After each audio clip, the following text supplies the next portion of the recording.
Chers frères et sœurs, bien-aimés en Christ, je suis vraiment heureux aujourd'hui de partager cette parole que le Seigneur a mis dans mon cœur avec chacun d'entre vous. Je vous avoue que préparer une pensée pour la partager dans ces temps compliqués et difficiles, c'est aussi très compliqué de le faire. C'est pourquoi j'ai demandé au Seigneur de me parler et j'ai la conviction que cette parole que le Seigneur a mis dans mon cœur sera d'encouragement, d'aide et de soutien pour chacun d'entre nous. Cette parole se trouve dans le premier livre de Samuel au chapitre 7, versets 7 à 14, et j'aimerais lire ces versets avec vous en même temps que vous, si vous le désirez aussi, en ouvrant votre Bible. 1 Samuel chapitre 7 verset 7 dit comme ceci: Les Philistins apprirent que les enfants d'Israël s'étaient assemblés à Mitzpa, et les princes des Philistins montèrent contre Israël. À cette nouvelle, les enfants d'Israël eurent peur des Philistins, et ils dirent à Samuel: Ne cesse point de crier pour nous à l'Éternel notre Dieu, afin qu'il nous sauve de la main des Philistins. Alors Samuel prit un agneau de lait et l'offrit tout entier en holocauste à l'Éternel. Il cria à l'Éternel pour Israël, et l'Éternel l'exauça. Pendant que Samuel offrait l'holocauste, les Philistins s'approchèrent pour attaquer Israël, et l'Éternel fit retentir en ce jour son tonnerre sur les Philistins, et il les mit en déroute. Ils furent battus devant Israël. Les hommes d'Israël sortirent de Mispa, poursuivirent les Philistins et les battirent jusque au-dessous de Bethkar. Samuel alors prit une pierre qu'il plaça entre Mitzpa et Shen, et il l'appela du nom d'Eben-Ézer, en disant: Jusqu'ici, l'Éternel nous a secourus. Ainsi les Philistins furent humiliés, et ils ne vinrent plus sur le territoire d'Israël. La main de l'Éternel fut contre les Philistins pendant toute la vie de Samuel. Les villes que les Philistins avaient prises sur Israël retournèrent à Israël depuis Écron jusqu'à Gath, avec leur territoire. Israël les arracha de la main des Philistins, et il eut une paix entre Israël et les Amoréens. Que le Seigneur bénisse sa parole dans nos cœurs pendant que nous l'écouterons. Comme nous l'avons lu, le verset 12 nous dit que Samuel prit une pierre qu'il plaça entre Mitzpa et Shen, et il l'appela du nom d'Éden, ou Ézer, en disant: Jusqu'ici, l'Éternel nous a secourus. Frères et sœurs, avec ces paroles prononcées par le prophète Samuel, je désire vraiment de tout mon cœur m'adresser à vous tous qui, comme moi, avons aujourd'hui le privilège d'être encore en vie. Vous qui, comme moi, vous reconnaissez que jusqu'ici l'Éternel nous a secourus, avec nos bien-aimés bien sûr, mais aussi avec nos frères et sœurs dans nos églises. Je voudrais vous inviter, vous qui écoutez ce message, à dire ensemble avec moi: Merci Seigneur, merci parce que jusqu'ici tu nous as secourus. Amen. Frères et sœurs, ne minimisons pas la grâce de Dieu vis-à-vis de chacun de nous. Cette grâce est bien réelle, que ce soit dans les bons comme dans les mauvais jours, que ce soit dans les bons comme dans les mauvais moments de notre vie. Sa grâce est avec nous. Alors ne permettons à aucune nuée d'amertume qui pourrait encore se trouver dans nos cœurs de voiler ou de couvrir cette pierre du secours, simplement parce que nous repensons à toutes les difficultés, à tous les problèmes, les cicatrices, les blessures que nous avons pu avoir ces dernières semaines, ces derniers mois, ces dernières années, dans notre vie, mais aussi peut-être dans notre couple, dans notre Église. Frères et sœurs, ces cicatrices, ces blessures sont uniquement ou encore uniquement là pour nous rappeler que nous sommes de passage sur cette terre. Mais si nous ne pouvons ou nous ne sommes pas toujours conscients du soutien de Dieu, alors aujourd'hui, c'est important que nous réfléchissions bien et que nous disons, Seigneur, merci, parce que oui, tu es venu à notre secours, tu as veillé sur nos vies, tu as été à nos côtés.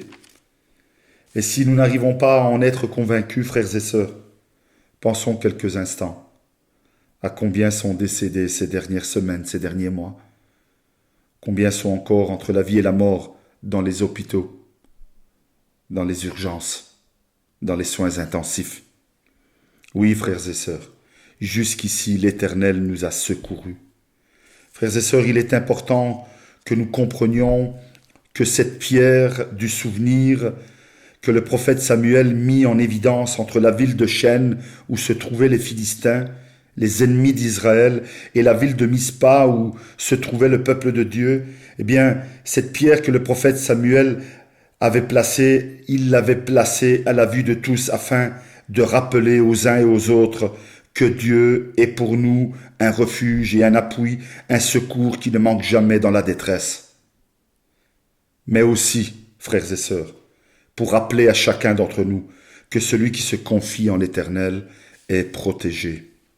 Frères et sœurs, et si nous aussi aujourd'hui, d'une manière symbolique, nous placions cette pierre du souvenir entre le jour d'hier et celui d'aujourd'hui, entre le jour d'aujourd'hui et celui de demain, en nous invitant les uns et les autres à avoir une profonde et sincère reconnaissance envers notre Père céleste qui a pourvu à tous nos besoins.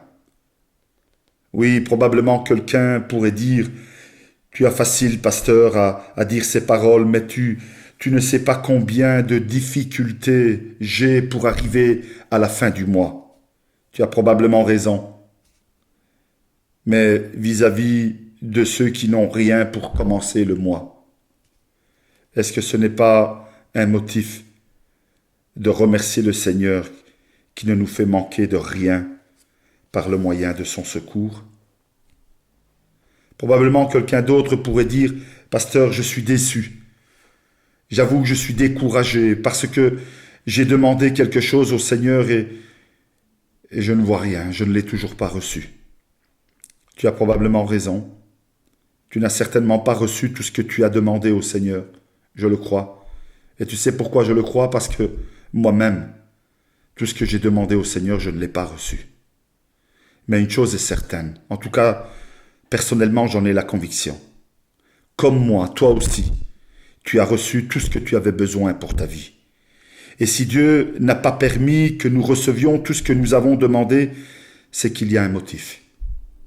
Et j'ai la conviction profonde que c'est pour notre bien, et non pas parce que son amour ou sa bonté envers nous est limitée. Écoute ce que dit le prophète Jérémie à ce sujet-là. Il dira: les bontés de l'Éternel ne sont pas épuisées, ses compassions ne sont pas à leur terme, elles se renouvellent chaque matin. Oh, que ta fidélité est grande. C'est très important de comprendre cela, frères et sœurs, parce que cela signifie que même si les maladies sont toujours plus nombreuses, même si elles deviennent toujours plus dangereuses, même si l'économie va toujours de plus en plus mal dans le monde, même si la violence augmente chaque jour, même si le monde devient toujours plus instable, je ne craindrai rien parce que je peux compter sur la bonté, sur la compassion de mon Seigneur.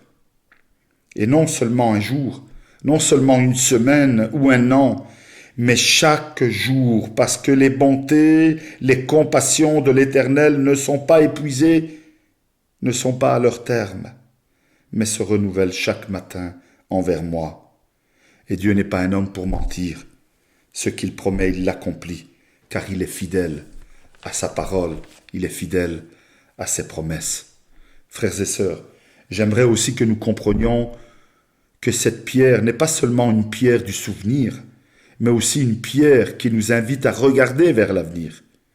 Frères et sœurs, si le Seigneur nous a secourus jusqu'ici, cela veut dire qu'il continuera à le faire demain et après-demain jusqu'au dernier jour de notre vie ou au jour de son retour pour enlever son Église, à laquelle toi et moi nous faisons partie.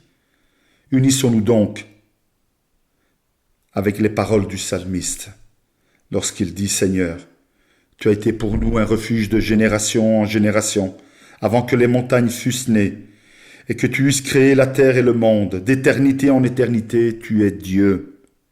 Car 1000 ans sont à tes yeux comme le jour d'hier, quand il n'est plus, et comme une veille de la nuit. » Ces paroles ne sont-elles pas un motif encore plus grand pour remercier notre Seigneur en ce jour? Oui, moi je le crois. Non seulement le Seigneur jusqu'ici nous a secourus, mais il le fera encore demain et après-demain jusqu'à la fin des temps, nous dit sa parole, nous promet Jésus dans sa parole. En conclusion, frères et sœurs, élevons nos remerciements au Seigneur pour toutes ces années passées sous sa protection, sa guide, sa bonté et sa miséricorde. Mais remercions-le aussi, anticipativement, pour toutes ces années où nous serons encore sous sa protection, sa guide, sa bonté et sa miséricorde. Oui, Ebenezer, le Seigneur est celui qui nous a secourus jusqu'à aujourd'hui et le fera encore demain, après-demain et éternellement. Que Dieu vous bénisse et vous garde. À bientôt.